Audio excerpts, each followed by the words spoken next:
दोस्तों नमस्कार, आप सभी का स्वागत है आपकी अपनी यूट्यूब चैनल एक्सेस एकेडमी पर। दोस्तों आज की इस वीडियो में 12,460 शिक्षक भर्ती स्कूल आवंटन और सुप्रीम कोर्ट सुनवाई, 72,825 शिक्षक भर्ती में 12,091 की लिस्ट पर डीबी में रिजर्व आर्डर पर रामप्रसाद विश्वकर्मा टीम का विश्लेषण और 90-105 वाले साथियों के लिए रामप्रसाद विश्वकर्मा टीम का इंपॉर्टेंट संदेश। वहीं टीजीटी, पीजीटी और असिस्टेंट प्रोफेसर भर्ती परीक्षा को लेकर के बड़ी अपडेट निकलकर सामने आ रही, जिसको आप सभी के साथ इस वीडियो के माध्यम से डिस्कस करेंगे। आप सभी से निवेदन है वीडियो को बिना स्किप किए अंत तक देखें, जिससे वीडियो में शेयर की गई सारी जानकारी को आप आसानी से समझ सकें। दोस्तों 12,460 शिक्षक भर्ती में 3 अप्रैल सुप्रीम कोर्ट सुनवाई लगी हुई है और कुछ साथियों की तरफ से स्कूल आवंटन को लेकर के सचिव सर से मुलाकात की गई और 3 अप्रैल स्कूल आवंटन के लिए डायरेक्शन लेने की रिक्वेस्ट की गई। सचिव सर से मुलाकात की क्या अपडेट निकलकर सामने आ रही है, उस पर नजर डाल लेते हैं और उसके बाद आगे की महत्वपूर्ण खबरों को भी डिस्कस करेंगे।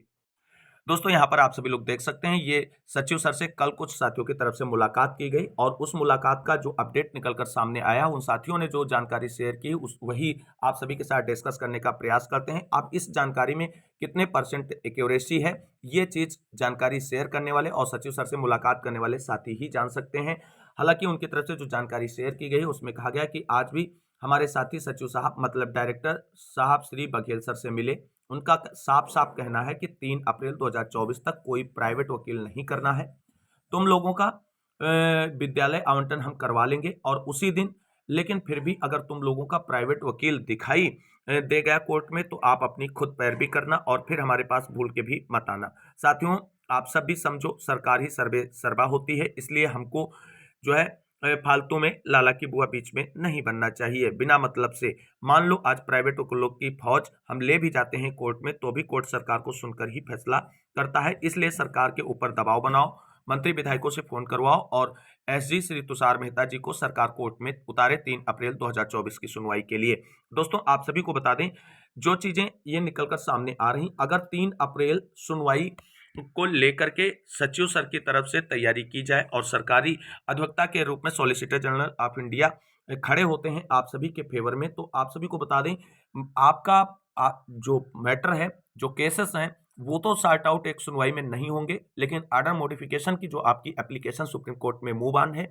उस पर जो है आर्गुमेंट करते हुए तुषार मेहता सर आप सभी के स्कूल आवंटन को लेकर के डायरेक्शन जरूर ले लेंगे। ये पूरा भरोसा हमें भी है, क्योंकि पिछले सुप्रीम कोर्ट में कई केसेस हमने देखे हैं जहां पर एन वक्त पर तुषार मेहता सर की एंट्री ने सारे माहौल को बदलकर रख दिया है। और इसका अगर ताजा एग्जांपल आप देखना चाहते हैं तो अभी बीएड वर्सेस बीटीसी मामले को लेकर के मध्य प्रदेश की जो क्लेरिफिकेशन याचिका थी उस पर देखिए और किस तरीके से तुषार मेहता सर के कोर्ट में आते ही सारी चीजें बदल गई हैं। और उस तरीके से अगर आपके मामले में तुषार मेहता सर खड़े होते हैं तो चीजें और आसान हो जाएंगी और रास्ता स्कूल आवंटन का आप सभी लोगों के लिए खुल सकता है। एक बात समझिए सभी चयनित भाई बहन कि 3 अप्रैल आप सभी के स्कूल आवंटन के लिए अंतिम विकल्प है। अगर आपने उस दिन आर्डर मॉडिफिकेशन के तहत सुप्रीम कोर्ट से डायरेक्शन ले ली स्कूल आवंटन की तो आप सभी का स्कूल आवंटन हो जाएगा। अन्यथा आप सभी को बता दें, अगर उस दिन आपके हाथ असफलता लगी स्कूल आवंटन कराने का डायरेक्शन लेने में तो आपको बता दें आप सभी का स्कूल आवंटन तभी होगा जब आप सभी के जो केसेस हैं, चाहे अर्चना राय हो, उमेश चंद्र हो, जितनी याचिकाएं, मामला सॉर्ट आउट होने के बाद ही होगा। ये भी एक सच और शाश्वत सत्य बात है, ये मानकर आप चलें। और मामला कितने दिनों में स्टार्ट होगा, 5 से 6 महीने भी लग सकते हैं और सालों साल भी लग सकते हैं। ये चीज आप सभी लोग जानते हैं कि कोर्ट की पैरवी और कोर्ट के केसेस कितने दिन चलेंगे, ये चीजें आप सब लोग बहुत बेहतर तरीके से जानते हैं। वहीं आपको बता दें, जो सुप्रीम कोर्ट में आपकी अपोजिट पार्टीज हैं जिन्होंने चैलेंज किया है पूरे मैटर को, पूरी भर्ती को, उनकी तरफ से मामले को जल्द सॉर्ट आउट कराना उद्देश्य नहीं है। उनका उद्देश्य है कि इस मामले को जितना लंबा खींचा जा सके। वो खुद जानते हैं कि इस भर्ती में हमको बहुत कुछ मिलने वाला नहीं है। और यहाँ पर आप सभी को बता दें, जिला वरीयता की अगर बात की जाए तो उसकी संभावनाएं बहुत कम है, क्योंकि वो समानता के अधिकार का हनन करते और जिस तरीके से डीबी से 0 जनपद के अभ्यर्थी जीत कर आए हैं उसी तरीके से सुप्रीम कोर्ट से भी उनको कहीं ना कहीं जीत मिल सकती है। ये चीज जिला वरीयता की मांग करने वाले अभ्यर्थी बहुत बेहतर तरीके से जानते हैं और इसलिए वो मामले को सॉर्ट आउट कराने के बजाय लंबा खींचने के प्रयास में रहेंगे। ये चीजें आपको समझनी होंगी। अभी भी अगर सभी चयनित साथी मिलकर के सरकार और विभाग पर दबाव बनाएं और सॉलिसिटर जनरल को 3 अप्रैल सुप्रीम कोर्ट सुनवाई के दौरान खड़ा करें तो चीजें बहुत क्लियर हो सकती हैं और स्कूल आवंटन का डायरेक्शन मिल सकता है। बाकी केस आपका लंबा चलता रहेगा। तो अगर आपका स्कूल आवंटन हो जाए, केस लंबा चलता रहे, कोई दिक्कत नहीं है, क्योंकि जिस तरीके से पहले के चयनित साथी जो हैं वो कार्य कर रहे हैं, अपनी नौकरी कर रहे हैं, सैलरी ले रहे हैं और केस भी लड़ रहे हैं, उसी तरीके से आप लोग भी लड़ते रहेंगे। लेकिन आप सभी को बता दें, मात्र कुछ ही साथी जो चयनित हैं, उनकी तरफ से ये ऐसा प्रयास किया जा रहा है कि सरकार और विभाग की तरफ से सॉलिसिटर जनरल को भेजकर मामले को सॉर्ट आउट कराने का प्रयास किया जाए। बाकी सभी जो बड़े और शीर्षस्थ नेता हैं, वो अपनी अपनी टीमें बना करके सुप्रीम कोर्ट में पैरवी करने के चक्कर में लगे हुए हैं और अधिक से अधिक लोगों को अपनी ओर जोड़ने के फेवर में लगे हुए हैं। वहीं आप सभी को बता दें, भर्ती के अपने लोग जो हैं, अपने नेता हैं, वो भी आ गए हैं टीम बना करके लोगों को जोड़ने के लिए। भर्ती से बाहर के लोग भी आ गए हैं, कह रहे हैं हम तुम्हारे मददगार हैं, हम तुम्हारी मदद कर रहे हैं, और इस रूप में वो आपको एक साथ जोड़ने के लिए लगे हुए हैं। और 0 जनपद 51 जनपद की तरफ से भी ऐसी ही प्रक्रियाएं देखने को मिल रही हैं। लेकिन आपको बता दें, 3 अप्रैल की सुनवाई और स्कूल आवंटन को लेकर के इस समय बिल्कुल भी निष्क्रियता दिखाई जा रही, मात्र कुछ ही साथियों को अगर छोड़ दिया जाए। अब आप सभी को बता दें, यहाँ पर जब बात की जाती है सॉलिसिटर जनरल को 3 अप्रैल सुप्रीम कोर्ट सुनवाई में उतारने की, तो कुछ ज्ञानी चंद जो हैं, वो 12,460 शिक्षक भर्ती के, वो ये कहने लगते हैं कि ये मोदी का जो है अधिवक्ता है और ये क्यों हमारे केस में आएगा सुप्रीम कोर्ट में बहस करने। साथियों, आप सभी को बता दें, जहां पर सरकार पार्टी है, वहां पर सॉलिसिटर जनरल और एडिशनल सॉलिसिटर जनरल दोनों जा सकते हैं सुनवाई के लिए और अपना पक्ष कोर्ट में रख सकते हैं। वो सरकारी अधिवक्ता होते हैं और जहां जहां सरकार पार्टीज है, वहां पर उनको बुलाया जा सकता है बहस करने के लिए। तो ऐसे में ये भ्रम बिल्कुल निकालिए कि सॉलिसिटर जनरल जो है वो हमारे केस को पैरवी करने के लिए सुप्रीम कोर्ट में नहीं खड़े होंगे। बिल्कुल खड़े होंगे, क्योंकि वो सरकारी अधिवक्ता हैं। और आप सभी लोग जानते हैं कि 12,460 शिक्षक भर्ती में स्टेट सरकार पार्टी है, तो स्टेट सरकार जो है वो सॉलिसिटर जनरल को उतार सकती है सुनवाई के लिए। ये बिल्कुल अपने मन से भ्रम निकाल दें कि वो सरकार के लिए नहीं आएंगे, वो केवल केंद्र सरकार के लिए आएंगे। ऐसा कुछ नहीं, ये केवल भ्रम है। ये उन लोग वही कहते हैं जिनको ज्यादा जानकारी नहीं है। तो कुल मिलाकर के जिला वरीयता वाले लोगों को टेंशन हो चुकी है। उनके आपस के लोग जो हैं, वो ये कह रहे हैं कि जिला वरीयता के जीतने के चांसेस बहुत कम है, और इसलिए आप सभी को बता दें, लगातार नई याचिकाएं जो हैं वो फाइल की जा रही हैं। और आज भी आप सभी को बता दें, जो है एक बड़ी कार्रवाई अचयनितों की तरफ से की जा रही है। एक मोस्ट सीनियर एडवोकेट को टोकन मनी दिए जाने की खबर निकलकर सामने आ रही है और आज उस पर कार्रवाई जैसे कंप्लीट होगी, अगर उन मोस्ट सीनियर अधिवक्ता को हायर किया जाता है, सुब्रमण्यम सर को, तो जैसे जानकारी निकलकर सामने आएगी, आपको उसके बारे में जानकारी दी जाएगी। फिलहाल अभी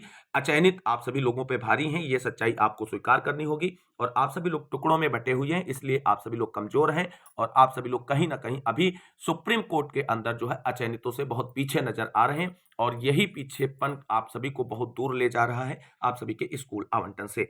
समझिए, मिलकर प्रयास करिए। लेकिन उम्मीद अब नहीं लग रही कि सभी मिलकर प्रयास करेंगे, क्योंकि जो अगुवाकार हैं वही कहीं ना कहीं चयनितों को बहुत भ्रमित कर रहे हैं और कहीं रूल पे बात करने लगते हैं, कहीं ओपन टू ऑल को गलत करने लगते हैं, कहीं रूल, सारी चीजें इतनी हाच-पाच बना दी कि सामान्य अभ्यर्थी ये नहीं समझ पा रहा है कि हम सुरक्षित हैं या नहीं है। इस चीज को भी डिस्कस करते हैं। आप सभी लोग बस वीडियो में अंत तक बने रहें और शेयर जरूर कर दें साथियों तक। तो दोस्तों, आप सभी को बता दें कि 12,460 शिक्षक भर्ती में एक प्रश्न निकलकर सामने आता है। कुछ साथी ये कहते हैं कि sir, second counselling open to all हुई है और हमने ओपन टू ऑल के तहत दूसरे जनपद में जाकर के काउंसलिंग नहीं कराई है, अपने ही जनपद में काउंसलिंग कराई है। क्या हमारा चयन सुनिश्चित है और बचा रहेगा या हमको खतरा है? तो आप सभी साथियों को बता दें, जब मामला सुप्रीम कोर्ट में विचाराधीन है, तो चाहे फर्स्ट काउंसलिंग हो, चाहे सेकंड काउंसलिंग हो, सभी जो है चयनित खतरे में है। इसको लेकर के बिल्कुल भी टेंशन ना लें, क्योंकि जब मामला कोर्ट में है, कोर्ट का क्या डिसीजन आएगा, जो डिसीजन आएगा वो सभी पे लागू होगा। अगर ये कोई कह रहा है कि सेकंड काउंसलिंग के चयनित अभ्यर्थियों पर खतरा है, तो मामला जब कोर्ट में विचाराधीन है, तो जो आदेश आएगा वो सभी पर लागू होगा और सभी पर खतरा है। अभी आपको स्कूल अलॉटमेंट नहीं हुए हैं, तो सभी पे खतरा है और सभी सुरक्षित हैं, ये मानकर चलिए। और वहीं आपको बता दें कि सेकंड काउंसलिंग जो ओपन टू ऑल हुई है, और जिन साथियों ने अपने जनपद को छोड़कर अन्यत्र जनपदों में काउंसलिंग नहीं कराई है, अपने ही जनपद में नियुक्ति पत्र प्राप्त किया है, उनको किसी भी प्रकार से कोई खतरा नहीं है। आपने ओपन टू ऑल के अंतर्गत ही काउंट किए जाएंगे और चीजें आप सही तरीके से हैं, आप पूरे वैलिड कैंडिडेट हैं, आपको बेफिक्र रहना है। चीजें जो होंगी वो आगे सबके साथ होंगी, आपके साथ बिल्कुल भी अकेले के साथ नहीं होंगी। और ऐसा नहीं कि सेकंड काउंसलिंग वालों को ही केवल बाहर कर दिया जाए इस मामले में। तो कुल मिलाकर के चीजें नेताओं की तरफ से ज्यादा जो है भयानक बनाई जा रही, इतना डराया जा रहा है जितना जरूरत नहीं है इस मामले को लेकर के। हालांकि सेकंड काउंसलिंग में चयनित साथियों को कोई भी किसी भी तरीके से खतरा नहीं, उन्होंने चाहे ओपन टू ऑल के तहत किसी अन्य जनपद में काउंसलिंग कराई है या अपने जनपद में काउंसलिंग कराई है, इससे लेकर के कोई भी डाउट नहीं रहना चाहिए मन में। फिर भी अगर आपका कोई क्वेरी या क्वेश्चन है, तो आप टेलीग्राम पर कमेंट कर सकते हैं, वहां पर आप सभी को जानकारी डिस्कस कर दी जाएगी। अब बात कर लेते हैं 72,825 शिक्षक भर्ती में 12,091 की लिस्ट पर डीबी में रिजर्व ऑर्डर को लेकर के रामप्रसाद विश्वकर्मा टीम की तरफ से क्या महत्वपूर्ण और इंपॉर्टेंट विश्लेषण प्रेषित किया गया है आप सभी के लिए। तो दोस्तों यहाँ पर आप सभी लोग देख सकते हैं कि रामप्रसाद विश्वकर्मा की तरफ से जो पूरी सुनवाई हुई है 12,460 शिक्षक 12,091 की लिस्ट पर 72,825 शिक्षक भर्ती में, उसका जो विश्लेषण प्रस्तुत किया गया है उसे समझने का प्रयास करें। मित्रों, जैसा कि आप सब जानते हैं कि 13 मार्च को माननीय श्री अश्विनी मिश्रा जी एवं मोहम्मद रिजवी जी के डबल बेंच में हमारे 12,091 के साथ साथ 90,105 वालों का भी अहम सुनवाई था। और जब सुनवाई प्रारंभ हुई तो लंच से पहले सबसे पहले सरकारी अधिवक्ता माननीय श्री कुष्मांडा साई सर जी सरकार का पक्ष रखते हुए पुनः वही सब आर्गूमेंट देते हुए शुरू हुए जो पिछली कई सुनवाइयों से वो करते आ रहे थे, जैसे कट ऑफ, मेरिट, कंटेम्प्ट का खारिज होना इत्यादि। जो 66,655 पद भरे जाने का ब्रेकअप डाटा लेकर के आए थे वह जज साहब के सामने जो भी डिजिट प्रस्तुत कर रहे थे उनके अनुसार टोटल भरे जाने वाले 66,655 पद तक पहुंच ही नहीं रहा था। जैसे तैसे लगभग 54,000 के बाद 58,000 पद भरे जाने का ब्यौरा बता पाए। और इस बहस के दौरान जज साहब ने सरकारी अधिवक्ता से तमाम क्रॉस क्वेश्चन भी किए जिसका जवाब वो नहीं दे पाए। इसके बाद 12,091 की तरफ से एचएन सिंह सर जी अपना पक्ष रखना शुरू किया और सरकार के तमाम दावों तथा तथ्यों को अपने हिसाब से गलत साबित करने की भरपूर कोशिश की, परंतु जज साहब उनसे तर्कों एवं बहसों से उतना संतुष्ट नहीं दिख रहे थे जितना होना चाहिए और इनसे भी तमाम क्रॉस क्वेश्चन किए जिस पर ये कई बार फंसते हुए भी नजर आए। और माननीय एचएन सिंह जी अपना आर्गूमेंट दे ही रहे थे, तब तक लंच का समय हो जाता है और लंच के बाद सुनवाई तक कोर्ट उठ जाती। फिर हम सभी 12,091 के साथी 90,105 वाले भी कोर्ट से बाहर चले जाते हैं और बाहर जाकर जिसको चाय नाश्ता करना उस सारी चीजें करती हैं, सब वो आपस में चर्चा करते हो। 12,091 के सभी साथियों में बहुत ही खुशनुमा माहौल भी रहता है और ये सारी चर्चाएं होती 12,091 के खिलाफ कौन कौन काम कर रहा है इसकी खैर नहीं। और उस दौरान हमारे बड़े साथी जो हैं मामले के अगवाकार जैसे विनीत चतुर्वेदी, संजय चतुर्वेदी, उन तमाम 12,091 के विरोधियों पर बहुत गुस्सा थे, मगर संजय चतुर्वेदी नामक इंसान के रूप में सिद्धांत कोर्ट परिसर में कहीं नजर नहीं आया और 12,091 की आड़ में 90,105 को भरपूर मदद करने की सहानुभूति रखने वाले आकाशवाणी भी मुंह लटकाए दूर दूर नजर नहीं आ रहा था। इसलिए लीडिंग याचिका डालने के साथ साथ इसके अधिवक्ता भी अभी तक कोई भूमिका नहीं रहे, क्योंकि इन सब ने रामप्रसाद विश्वकर्मा एवं टीम तथा माननीय श्री अशोक खरे जी को बदनाम करने की भरपूर कोशिश जो किए थे। ऐसे ही चर्चा पर चर्चा करते हुए लंच का समय खत्म हो गया। लंच बाद धीरे धीरे 12,091 के सभी साथी कोर्ट रूम में प्रवेश करते हुए 2 बजे ही कोर्ट बैठती। फिर खरे सर जी के पास ही बैठे एचएन सिंह सर जी बोलना शुरू करते हैं और पुनः से जज साहब को संतुष्ट करने की भरपूर कोशिश करते हैं। सरकार जो भी ब्रेकअप लाई थी उसको गलत साबित करने का प्रयास करते हैं, मगर जज साहब पूरी तरीके से संतुष्ट नहीं हो पाते हैं। फिर पास में ही बैठे हमारे सबसे मोस्ट सीनियर अधिवक्ता एवं 12,091 के तारणहार माननीय श्री अशोक खरे जी सर जी सरकार जो भी ब्रेकअप लाई उसे अच्छी तरह से अध्ययन कर चुके थे और अपने विद्वता का परिचय देते हुए सरकार के अधिवक्ता द्वारा दिए गए सारे आर्गुमेंट को बिंदुवार एवं सिलसिलेवार तरीके से अकाट्य तर्कों द्वारा माननीय जज साहब को पूरी तरीके से संतुष्ट करने का काम किया और जज साहब भी पूरी तरीके से संतुष्ट नजर भी आए। और अपने भी आर्गुमेंट पूरा करने के बाद माननीय खरे सर जी ने जज साहब से बोला कि all is well and done my arguments. और जब खरे सर जी अपना बहस पूरा किए ही थे कि 90,105 का कोई अधिवक्ता उनके कान में 90,105 के लिए भी कुछ कहने की कोशिश करता, परंतु खरे सर जी उससे अनसुना कर देते हैं और उसके इस रवैये को देखते हुए और अपने 12,091 की मजबूत स्थिति को देखते हुए इतना बोले कि 12,091 के केस से 90,105 की डीलिंग यानी अलग करके सुना जाए। और जैसा कि हम भी जानते हैं चाहते हैं कि 90,105 का केस 12,091 से अलग हो जाए और हम लोगों के मन मुताबिक ही खरे सर जी भी बोले, मगर जज साहब ने कहा कि नहीं, इनका भी आज ही सुनेंगे और सुनवाई पूरी की जाएगी। फिर अशोक खरे सर जी ने अपनी 12,091 की बहस पूरी करके कोर्ट रूम से बाहर चले जाते हैं और उनका बाहर चले जाना 90,105 वालों के मुंह पर जोरदार तमाचा था, जो दुष्प्रचार कर रहे थे कि खरे सर जी ने उनसे भी पैसे लिए हैं और उनके तरफ से भी बहस करेंगे, परंतु उन्होंने 90,105 वालों के लिए एक भी शब्द नहीं बोला और इसके बाद भी कुछ बोले हैं तो कोई बता दे। आप सभी को बता दें, जैसा कि आप सभी लोग जानते हैं, लगातार दुष्प्रचार किया जा रहा था कि खरे सर 90,105 वालों की तरफ से हायर हैं, लेकिन ऐसा नहीं था। और आप सभी ने देखा कि फाइनल सुनवाई के दिन 90,105 वाली याचिका जो है वो कोर्ट की तरफ से खारिज भी कर दी गई है। तो कुल मिलाकर के आप सभी साथियों को बता दें, जब डीबी और सिंगल बेंच दोनों जगह से 90,105 की याचिकाएं खारिज हो चुकी हैं, अब आप सभी को बता दें कि 90,105 वाले जो अगुवाकार हैं वो कहीं ना कहीं धन लोलुपता के कारण अपने भोले भाले साथियों को फंसा करके जो है आगे कहीं ना कहीं इसे सुप्रीम कोर्ट में ले जाने के बहाने लूटने का प्रयास कर रहे हैं। दोस्तों, आप सभी को बताते हैं 12,091 की लिस्ट पर जो सिंगल बेंच में आर्डर आया उस पर डीबी से भी बहुत जल्द मुहर लगेगी और आप सभी के सामने फाइनल रिजल्ट होगा, जिसमें 12,091 की लिस्ट के सभी अभ्यर्थी जीत रहे होंगे। वहीं 90,105 वाले सुप्रीम कोर्ट के नाम पर अपने भोले भाले साथियों को भी कहीं ना कहीं ठगने का प्रयत्न कर रहे होंगे। आप सभी लोग देख सकते हैं अपनी सुनवाई पूरी होने के बाद सभी साथी अपने अपने अधिवक्ताओं के साथ पूरी सुनवाई का सारांश पूछने लगे। सबने यही बताया कि 12,091 की जीत सुनिश्चित है और 90-105 वालों का डबल बेंच से भी पराजय होना निश्चित है। तो कुल मिलाकर के आप सभी साथियों को बता दें 12,091 की लिस्ट पर डीवी से भी मुहर लग चुकी है।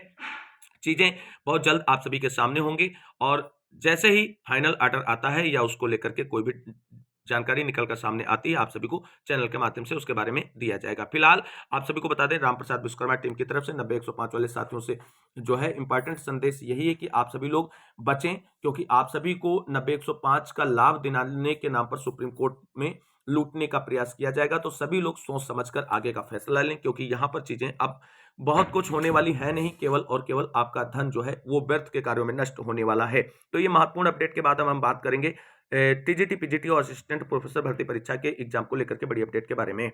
दोस्तों यहाँ पर आप सभी लोग देख सकते हैं कि उत्तर प्रदेश शिक्षा सेवा चयन आयोग के सदस्यों ने संभाला कामकाज, लंबित भर्तियों पर काम शुरू करने के हुए निर्देश। दोस्तों जैसा कि आप सभी लोग जानते हैं, शिक्षा सेवा चयन आयोग के गठन न होने से 3 भर्तियां जो हैं वो लंबित पड़ी हैं। एक तो टीजीटी, दूसरी पीजीटी और तीसरी असिस्टेंट प्रोफेसर भर्ती। इनके फॉर्म भरा लिए गए हैं, आवेदन ले लिए गए हैं, लेकिन अभी तक एग्जाम को लेकर के इंतजार ही किया जा रहा है भर्तियों की तरफ से। उत्तर प्रदेश शिक्षा सेवा चयन आयोग के नवनियुक्त सभी 12 सदस्यों ने शुक्रवार को लखनऊ में कार्यभार ग्रहण कर लिया। प्रमुख सचिव उच्च शिक्षा MP अग्रवाल ने सभी सदस्यों के साथ बैठक की और लंबित भर्तियों के लिए प्रक्रिया शुरू करने के निर्देश दिए। इसी के साथ आयोग के सचिव और परीक्षा नियंत्रक समेत अन्य पदों पर प्रतिनियुक्ति पर तैनाती के लिए पत्र भी जारी हो गया। माना जा रहा है कि अध्यक्ष और प्रशासनिक पदों पर भी जल्द नियुक्ति होने के साथ आयोग का काम तेजी पकड़ लेगा। उत्तर प्रदेश माध्यमिक शिक्षा सेवा चयन बोर्ड एलनगंज में ही आयोग का कार्यालय बनाया गया। सदस्यों की नियुक्ति के साथ उनके कक्षों की साफ सफाई शुक्रवार को ही की गई। सभी नवनियुक्त सदस्य Ramsuchit, Yogendra Nath Singh, Rajendra Pratap Singh, Vimal Kumar Vishwakarma, Kirti Gautam, doctor Vinod Kumar Singh, professor Rajnarayan Shukla, doctor Seema Sakya, doctor Harendra Kumar Rai, doctor Radhakrishnan, doctor जो है रोहिताज सिंह और डॉक्टर केसी वर्मा सोमवार या मंगलवार से अपने कक्ष में बैठना शुरू कर देंगे। फिलहाल प्राथमिक और माध्यमिक और उच्च शिक्षा में नियुक्तियों अन्य प्रकरणों से जुड़ी फाइलों की नंबरिंग हो रही है और चीजें आगे जो हैं वो धीरे धीरे बढ़ती हुई नजर आएंगी। वहीं आयोग ने स्थगित की ये APS समेत 4 बड़ी भर्तियां, तो ये भी बड़ी खबर है। तो कुल मिलाकर के आप सभी को बता दें जो लंबित भर्तियां हैं जिसमें 4163 पदों पर टीजीटी पीजीटी जो पूर्व से ही विज्ञापित है और 1017 असिस्टेंट प्रोफेसर ये लंबित पड़ी हुई हैं और सबसे पहले इन्हीं भर्तियों पर आप सभी को बता दें परीक्षा होती नजर आएगी, लेकिन ये सारी परीक्षाएं लोकसभा चुनाव के बाद होगी। तो कुल मिलाकर के ये महत्वपूर्ण अपडेट है। टीजीटी पीजीटी के जितने भी अभ्यर्थी जिन्होंने फॉर्म अप्लाई किया अपनी तैयारी को अंतिम रूप से धार देना शुरू कर दें, क्योंकि अब आप सभी के जो है एग्जाम डेट को लेकर के लोकसभा चुनाव बाद कभी भी अनाउंसमेंट किया जा सकता है। तो ये बड़ी अपडेट निकलकर आज की जो आ रही थी सामने उसको हमने आप सभी से डिस्कस किया। उम्मीद करते हैं जानकारी अच्छी लगी होगी। इस वीडियो में बस इतना ही, मिलता है अगली वीडियो में, तब तक के लिए सभी साथियों को जय जय भारत, वंदे मातरम।